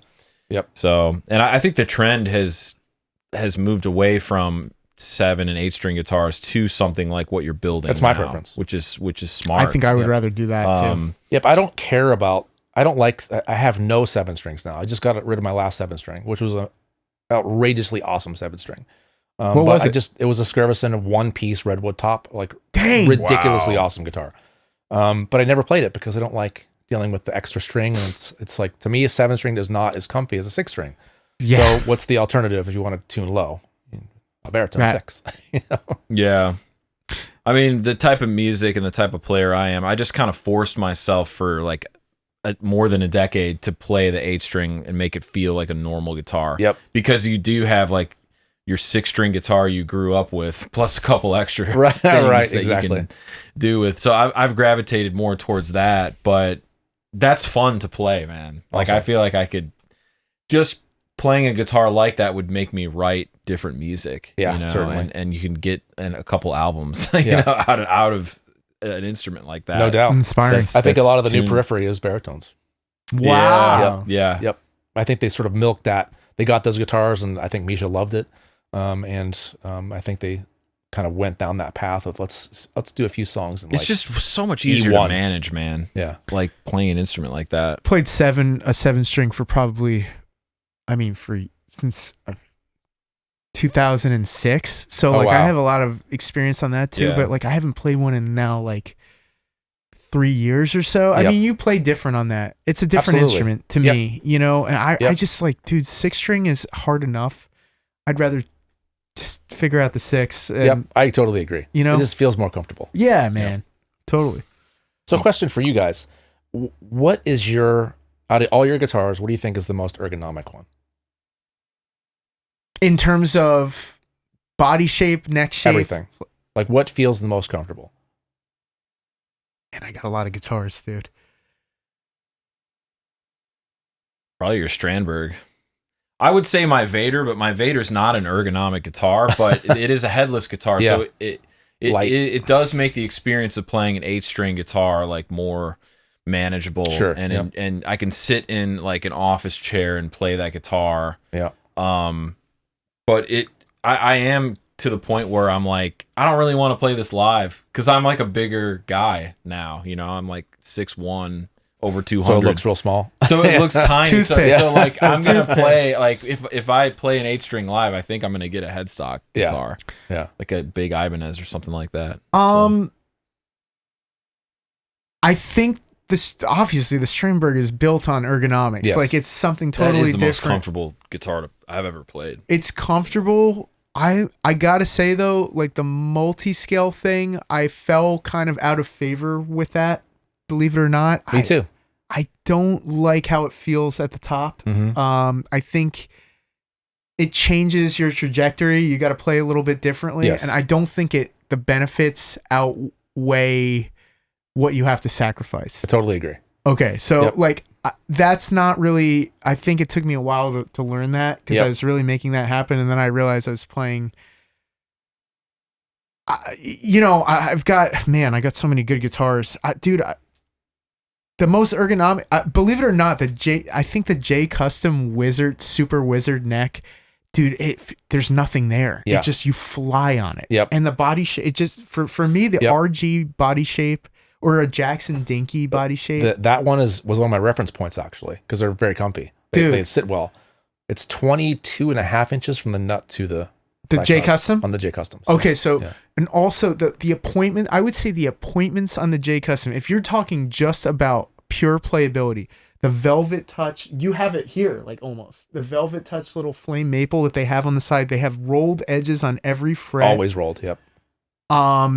That is so nice. People forget about the rolled edges. That makes a massive difference. Dude, it is luxury. literally, I took it out and played it last night. I've got to record a solo for someone. And I was trying to pick, do a shootout of what to pick. Yep. And I just was playing that, and I have that down in like E flat with nines. I like really slinky strings on shredder guitars. Yeah, sure. Unlike my, if I'm playing jazz on my ES 175, just 11 to 49 round wound. I don't even do flat ones anymore. Yeah. But and I love that. I can shred on that too. But like the J Custom with how low on that. Also the what's the Edge bridge? My God, dude! If you're talking about Floyd Rose bridges, that is the most comfortable bridge. Yes. The tuning, all the fine tuners are out of the way of your palm. The only thing that I would change on that guitar is I would move the volume knob, like I said, back 1 inch to where, like on Drew's guitar over there. Yeah. You see, I would make it parallel with the bridge there, like it is on a Jackson Dinky. I pulled that out of the way a little bit there because it gets in the way of your picking. Yeah. Here. Agreed. And you're gonna always roll the volume off if you're not careful. And then you got to change your picking. I don't want to change my picking. Sure. To accomplish that, Yeah. So like I'm just talking about pure ergonomics. I'd say that is the closest. The Sir Moderns are also great. Sirs are awesome. They're incredible. We recorded an entire EP with it. So fun to play those guitars, man. Yep. I would say those two are pretty close. Awesome. So I think Fender nailed it. Fender is incredible. Like whenever you pull up a Fender, it just feels like home. To me, it feels like home. Me too. The arm carve, perfect. Where the thigh position is, perfect. Gibson, still comfy, but the way the body is designed and where the thigh carve is, it tilts. Just a big block of wood, Big man. block of wood. Yeah. So unless you get a light one, they can be tough to manage sitting down. Yeah, that volume knob is pretty damn close to the bridge pickup, man, on the Strat. It's tough. You You I gotta pull them play out of the way. Yeah, that's how you have to do it. a lot of guys do. I try to just force myself to just adapt, buy a new but- pick guard and move that position. That's all. Yeah, you could. For sure. Yeah, I mean, that's to me, it's just like such a timeless, design, like that 1950s design. And I'm a huge Malmsteen guy too. Oh, yeah. So I had to get his signature guitar at some point, and the pickups that he spec'd out in that guitar are just unbelievable. Awesome. Best Strat pickups I've ever played. Awesome. They're the most expressive guitars, man. They're home. It's I mean, so they're sick. We have an EP like it's more jazz fusion kind of prog stuff, and for a lot of the solos I used that Malmsteen Strat. Sings. And it's very vocal. It's like, but it's also identifiable as a Strat when you hear it. Oh, yeah. It's like that is you're playing a Strat on that solo. There's something about Which is single awesome. coils, man. Like, No doubt. they really do. For some reason, your human quality comes out more through them. Well, what's funny is we would be recording those solos, and we were using identical signal chain, that rev right there with like a pedal board, and like the gain stage up between Totally the Strat different. and his was completely different. We'd have to like turn the gain way up for that, because the Malmsteen pickups are just gain hungry. Oh yeah. Like he made them so that Super you can low just, output. I don't know. I think they're considered medium to high output somehow, really? but you can crank the gain with those. Oh, gotcha. There's something, but yeah, that was always kind of interesting that like I'm getting a totally different guitar sound out of the same signal chain as him. The Sir sounds like it's exploding. Yeah. Like, it's on the verge of just like. It just so it has crazy a high output, But it's on that so guitar. dynamic. If you go to single coils on, so the way I have the Sir set up, I have HSH, 5-way, and then I have a push pull to get outer telly sounds on the push Do pull. every sound on that. You guitar. really can, and do it convincingly. And Yeah. I've taken it to a bunch of Nashville gigs. Awesome. And played with country guys on that. And nobody has any clue. So That's awesome. yeah, it's pretty sick. That's the reason why I do the parallel switch on there. Yes. It turns that humbucker basically into like an idealized hum canceling single coil. so sick. It sort of sounds like that. It's in that Yeah. vibe. Yeah. Yep. Yeah. That's awesome, man. Dude, Awesome. so like what else is going on with you this year, man? Are you're just running these multiple pillars of your life do you and your manage it? business? How do you Like, manage it? Compartmentalize. Yeah. So I do mixing, of course, too, and mastering. So basically, that's why I try to do one guitar at a time, because if I have too many, then I have to like all of my time is monopolized by doing guitars. So if I have mixing jobs coming, that all just has to sit. So if I do one guitar at a time, I could still do it in a couple months and still be free to do things that I want to, like mixing or any of that stuff and plug-in development. So I sort of compartmentalize all those things. So I'll do mixing whenever I have free time, and guitar building, I'll do mixing and mastering mostly. And then if I have free time in mixing and mastering, then I'll focus on building some guitars. So I'd sort of compartmentalize them when I have little windows to work on them. That's so crazy. And then, like, man, so dude, string source, building these picks, guitars, mixing, doing the plug-in. I mean, that's like, you're a Renaissance man. Truthfully, right? Yeah, like what makes you want to keep doing stuff like this, man? The end goal is to retire and do only the things that I want to do. Yeah.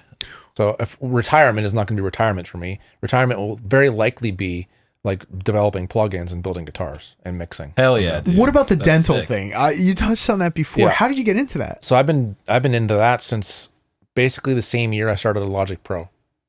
That's so smart, though. Yeah, or it wasn't Logic Pro back then, but yeah.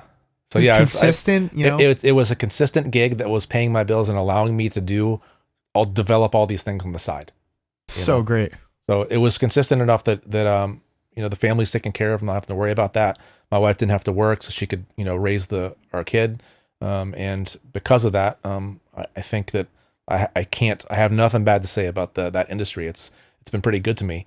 But to say that I should be doing this in 5 years is probably not something that I want to do. I want to focus on, at this point in my life, I want to focus on doing exactly what I want to do. And that's really building guitars, music, plugins. Those are all my favorite things. But this And facet, pizza.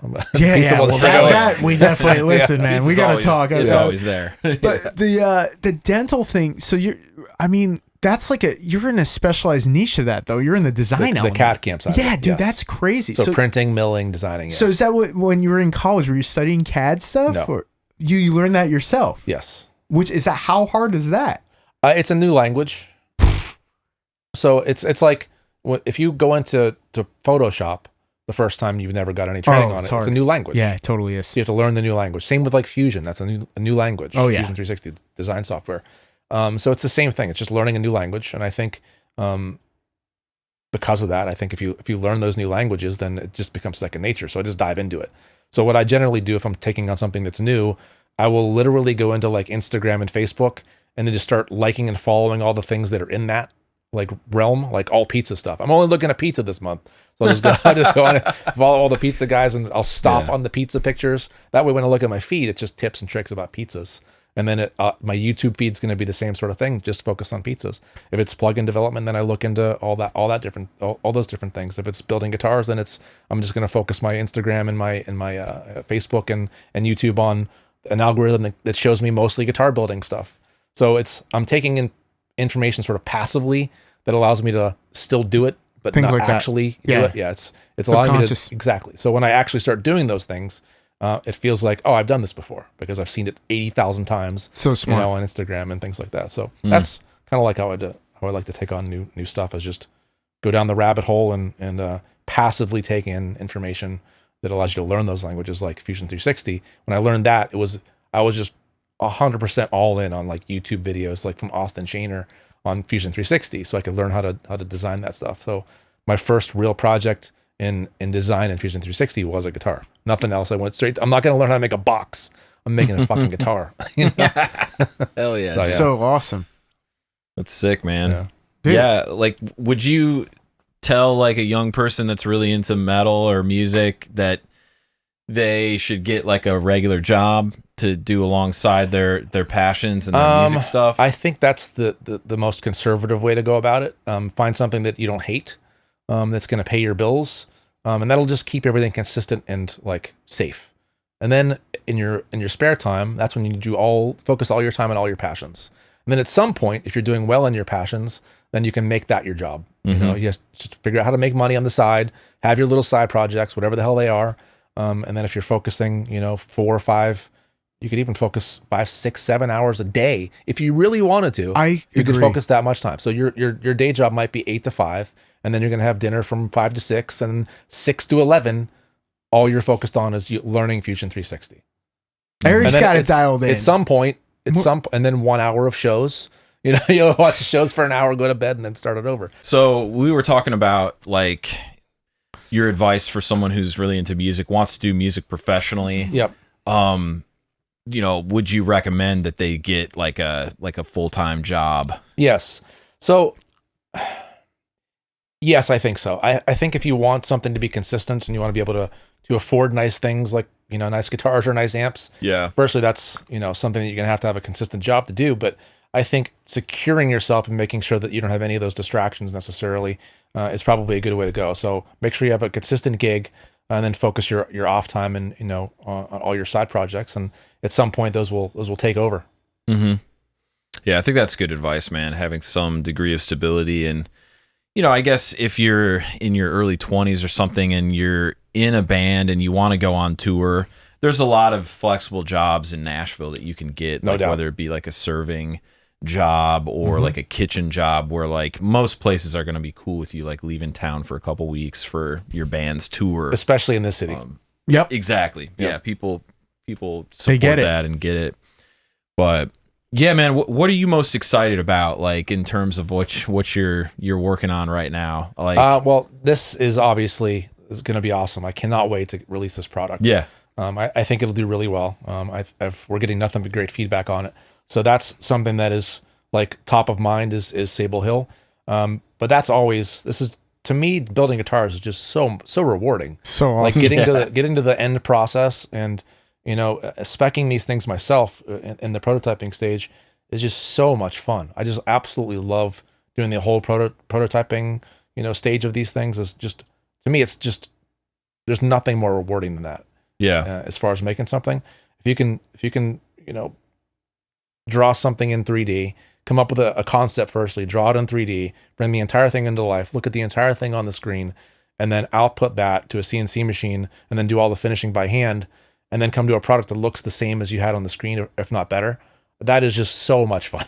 yeah. I love every minute of that. Dude, could you make me a super pointy metal machine guitar? Of course. Yeah. So you can do basically anything that people want to dream up. Yes. With yeah. Element Guitars, you can get a full custom guitar. That's amazing. Like Yeah. Eric will design it in I guess CAD, right? And I then designed it all in CAD. Yeah. Fusion 360. Yeah. Incredible, man. Wow. Yep. Down to the micron, really, in that realm has to be perfect. Wow. Yep.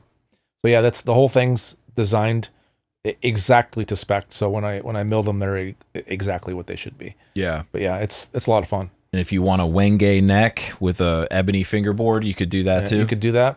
Please don't make me do Wenge necks. I can't stand. Wenge sucks to work with. So much. Yeah, it's But super. Yeah, it's like really hard. It chips wood. real easy. Right. Oh, Yeah. wow. So firstly, it's hard, and then it chips Yeah. real easy. Ooh. So maybe pain in the not ass. that neck wood. Maybe just go with some type of like Basically quarter sawn anything. maple. Anything else? Yeah. Yeah. I love super figured necks. I have lots of them. So obviously we'll work with Wenge. I wouldn't prefer it to be the entire wood. I'd probably do like, you know, Wenge strips in there. But Sure. I think plain maple obviously looks amazing.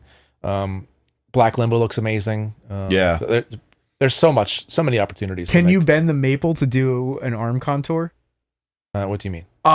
Like on a. Like a yes, steam yes, bent. yes. Sure. Okay. Wow, dude, that's hard.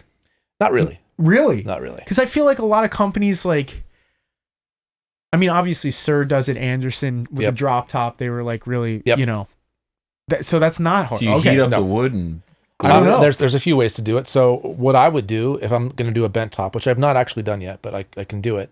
What you do is you're going to mill the top, right? You're going to mill the underside of the top and put relief cuts on the underside of that area there. So when you bend it, it can bend much easier. Firstly, so you want to get a little bit of that flex or the resistance to flex out of there by relieving the underside of it right where it's going to bend. And then once you relieve the underside of it, then just steam the whole thing. And then once you steam it, you can get the rest of the way there, and then you clamp it in. Whoa. Yeah. very cool, man. Maybe that's not hard for you, but I feel like, you know, some of these guys, I've talked to builders and they couldn't do it. If you're not doing it with the CNC and you're not doing the relief cuts, it can be you know, A mess. It can be much more difficult. Mm. Any final closing questions you got for Eric? Where can we check out? Is there a website? SableHill.com. Yep.